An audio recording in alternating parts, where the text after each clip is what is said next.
Republican leaders steal elections outright using electronic voting machines that were designed to be fraudulent. It's not something that was hacked into and some evil person figured out how to rig a perfectly innocent election voting machine.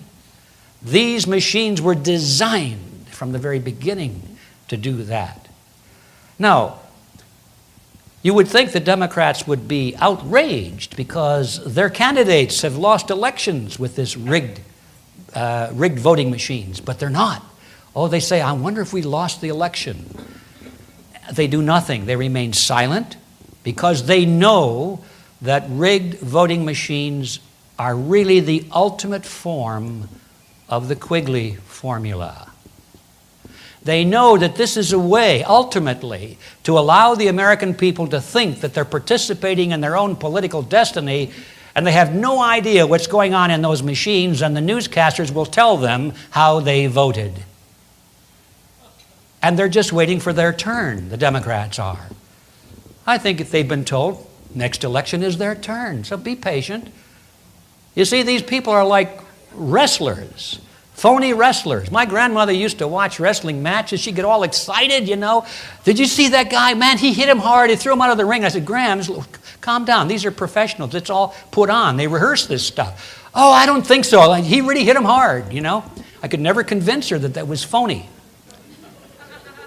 The guy with the red mask, or the guy with the black tights, they're mean-looking guys. How could they be phony? That's American politics, ladies and gentlemen.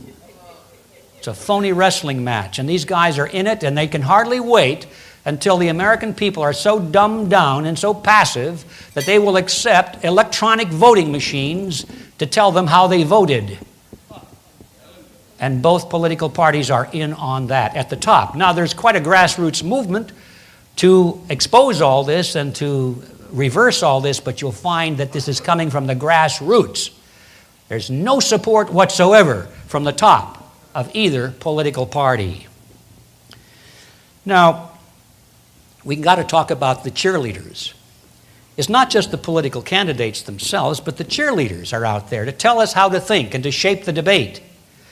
And they're the ones that really have as much or maybe more influence on how we vote than the candidates themselves. So who are the cheerleaders? Rush Limbaugh would be one. I would put him right up there at the top. If there was an award to give to a Quigley Formula cheerleader, he would get an award. He does a great job of exposing and ridiculing corrupt Democrats, but he never met a Republican he didn't like, regardless. He's all for the UN and will never mention the CFR. Never. On the other side, we've got such a nice, likable guy as Michael Moore.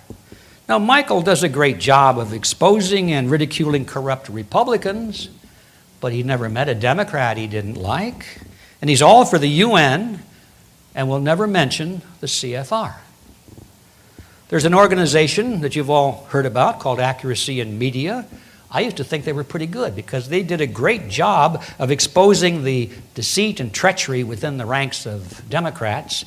And then finally it dawned on me, hey guys, what about the other side of the aisle? They never mention deceit and treachery among the Republican groups, and they never mention the CFR. There's an organization called Move On. It does a great job of exposing deceit and treachery within the ranks of Republicans. But it never criticizes Democrats whatsoever and never mentions the CFR. You're beginning to get the picture here. We have cheerleaders that are on the payroll. Now, the Quigley formula has turned voters into tennis balls.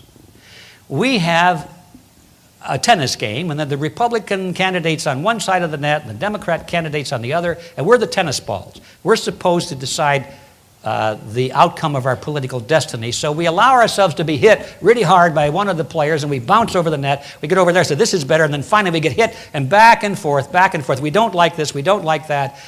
And what happens is that Americans begin to choose their candidates not on what they like, but what they hate. People used to vote for a man or a candidate because they liked it. Now they vote because they hate the other one. It's the politics of hate. We get hit so hard. We hate Bush. We hate Clinton. So I'm not going to vote for those guys. We'll vote for the other ones. We won't look at their record. We won't look at their political principles. In fact, we don't even think about political principles. You'd never find political principles discussed in the political debates. It's always some issue which is devoid of principles.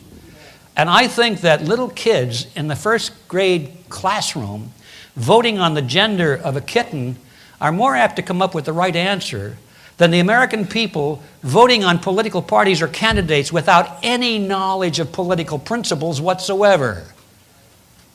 The kids stand a better chance. And so we're like these tennis balls being thrown back and forth, back and forth. Well, the players can win a game, but the tennis ball never wins. And that's where we are today. All right, now we come to the end. What is the solution? Well, are you ready for this? There isn't any. Ask anyone, they'll tell you it's all over. Collectivism has won. We are serfs in a modern high-tech feudalism. Our lords and masters control us. They control our money. They control our media. They control our political parties. They control our educational institutions. They control the places where we work.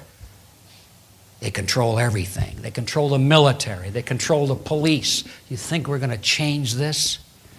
Those who benefit from this are too comfortable and happy with it. And those who suffer under it are afraid to speak out for fear they will be punished.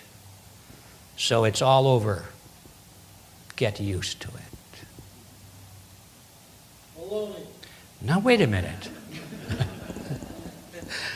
I just had an idea. What would happen if just 2% of the American people came together and, knowing what we've been talking about tonight, they were determined to defeat this monster? Just 2%. What if they understood the principles of freedom? It's not that they were just voting against something. I don't like this, I don't like that. What if they understood what they wanted? What if they had a creed of freedom and really knew what freedom was based upon and cared enough to study it and to teach it to their kids? What if they joined together in a network involving people with similar ideas from all nations, all cultures, all races, all religions, and formed into a true international brotherhood of freedom? And what if they really understood, the strategy of influencing society by influencing the power centers of society instead of just throwing themselves out randomly?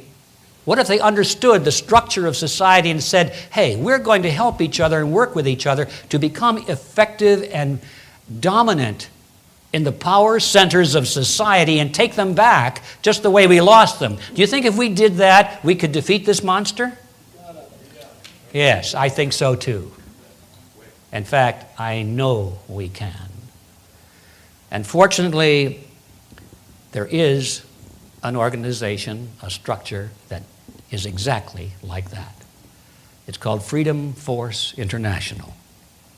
We have members already in 55 countries, and we're growing every day. It's not my mission here tonight to talk about that. You've all had a piece of paper where if you want to know more, you can sign up and we'll send it to you, or corner me outside and grab me by the lapel and say, tell me more about it, and I'd be happy to talk about it.